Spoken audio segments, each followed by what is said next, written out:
Hello everyone, I hope आप सब अच्छे होंगे। सो इस वीडियो के अंदर होने वाले हैं कुछ मॉक टेस्ट के क्वेश्चंस जो कि रहेंगे एसएसटी के, और वो प्रीवियस ईयर भी होने वाले हैं। तो आप अपना स्कोर कमेंट बॉक्स में जरूर बताइएगा। तो फर्स्ट क्वेश्चन है, इनमें से कौन सा ब्लॉक माउंटेन है? हिमालयस, अपालेचियन, अपलेशियन, यूरल या फिर वॉस्टिस? सो करेक्ट आंसर है आपका फोर्थ वन।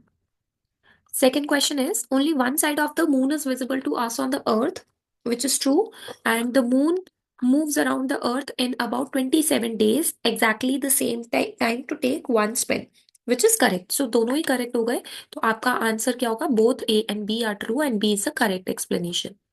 नेक्स्ट है, आपको ABC स्टेटमेंट दी गई है मेटामॉर्फिक रॉक की। तो मेटामॉर्फिक रॉक क्या होती है? जो कि आपकी सेडिमेंट्री रॉक से बनती है। तो उन्होंने बोला है, व्हेन इग्नियस रॉक और सेडिमेंट्री रॉक को आप हीट और प्रेशर देते हो तो उससे मेटामॉर्फिक रॉक बनती है, जो कि करेक्ट है। ठीक है। और उसके बाद मेटामॉर्फिक रॉक मेल्ट हो जाती है, ये गलत है। ठीक है। मेटामॉर्फिक रॉक जो है वो मार्बल है, ये बिल्कुल ठीक है। किससे बनती है? लाइमस्टोन से बनती है। राइट। तो ए और C is correct, so the correct answer is this one and B is incorrect. Next question is, on entering from the which layer of the atmosphere from the space do the meteoroids? ऐसे याद रखना है, meteoroid से M for meteoroids, M for mesosphere, हमेशा याद रहेगा। ठीक है। तो मीजोस्फीयर में बर्न होते हैं मीटेoroids, और इसकी इन लेयर्स को लर्न करने के लिए बहुत अच्छी ट्रिक है, आपको पता भी होगी। टेक सम, ठीक है, take some milk then egg, right. तो ये कैसे बनी है हमारी trick? T for thermosphere, take some for stratosphere, M for mesosphere, milk, then TH, then for thermosphere, or E for exosphere. So next question is, transhumans is related to, transhumans किससे related है? ये पूछा गया है movement of people से, closely built area of houses से, artificial enclosure से, या फिर places where the settlement develop. देखो, ट्रांस मतलब एक जगह से दूसरी जगह पे शिफ्ट होना, ह्यूमंस मतलब ह्यूमन शिफ्ट कर रहे हैं, तो movement of people is the correct answer. Next question है, आपके पास ए और बी स्टेटमेंट है परमानेंट विंड की, और आपको करेक्ट ऑप्शन चूज करना है। ये ब्लो करती है पूरे पूरे साल, तो क्योंकि परमानेंट है तो यस पूरे साल। वेस्टलाइज एंड ईस्टलाइज आपकी कुछ एग्जाम्पल्स है, जो कि है आपका गलत, राइट। नहीं, वेस्टलाइज और हाँ ये ठीक है, वेस्टलाइज एंड ईस्टलाइज भी एग्जांपल है, सो दोनों ही करेक्ट है, both A and B are true.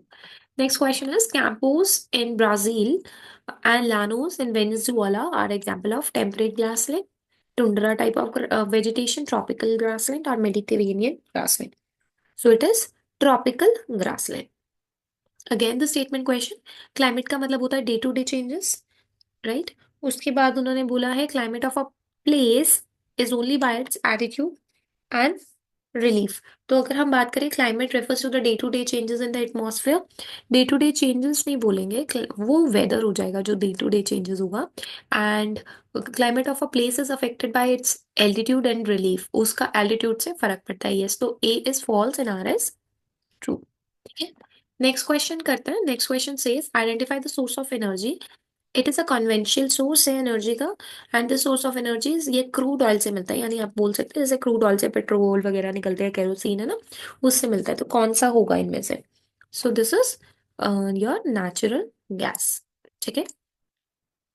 Next come to Indian research station Maitri, ये किससे रिलेटेड है? ऑस्ट्रेलिया, अंटार्कटिका, यूरोप और एशिया? So it is related to Antarctica.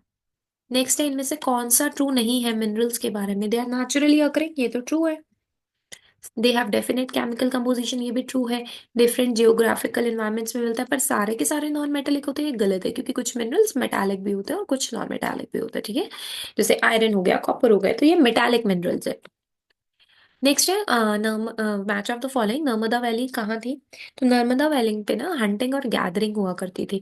तो ए का टू ढूंढ लो, बस ये आंसर आपका करेक्ट हो गया। एक ही चीज अगर आपको अच्छे से आती है तो मतलब मैच ऑफ द फॉलोइंग में, तो आप उसे ऑड वन आउट करके कर सकते हैं।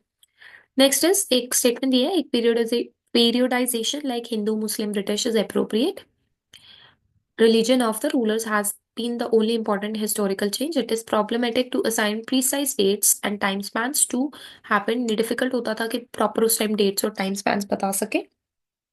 So अगर इन दोनों statements को देखें तो पहली वाली statement तो wrong हो जाएगी, पर दूसरी वाली statement जो होगी right है। तो A is wrong but R is right is the correct answer. Next question again statement question, many painting mocked at the changes they saw, बहुत सारे चेंजेस जब हुए थे तो वो बनाई गई थी पेंटिंग को। वो बताते थे इंग्लिश लोगों के बारे में and women moving out of their homes, जो वुमेन घर के बाहर जाते थे, काम करते थे। Images were use to express nationalist idea देने के लिए and inspire people about the British rule. तो ये दोनों में से क्या करेक्ट है? सो अगर देखा जाए इसके अंदर तो दोनों ही करेक्ट है, बट बी वाला जो है ना वो करेक्ट एक्सप्लेनेशन नहीं है। So both are correct but B one is the not the correct explanation. Next is, इनमें से कौन सा प्राइमरी सोर्स है अंडरस्टैंडिंग के लिए अर्ली ह्यूमंस को? क्या किससे पता लगा अर्ली ह्यूमंस के बारे में? कांगड़ा स्टाइल पेंटिंग से, गिरनर रॉक इंस्पेक्शन से, पचशानामा पेंटिंग से, या फिर rock painting of Madhya Pradesh? तो rock painting of Madhya Pradesh is the correct answer. Next is, children in pre British times what taught, pre British time के समय पे बच्चों को क्या सिखाया जाता था, कैसे सिखाया जाता था? स्टेट के इंस्टीट्यूशन पे उनसे फीस ली जाती थी, पूरे साल पढ़ाया जाता था सिर्फ हार्वेस्टिंग टाइम को छोड़ के ताकि वो अपने खेतों में काम कर सके, या फिर सिर्फ असेसमेंट लेने के लिए बुलाया जाता था?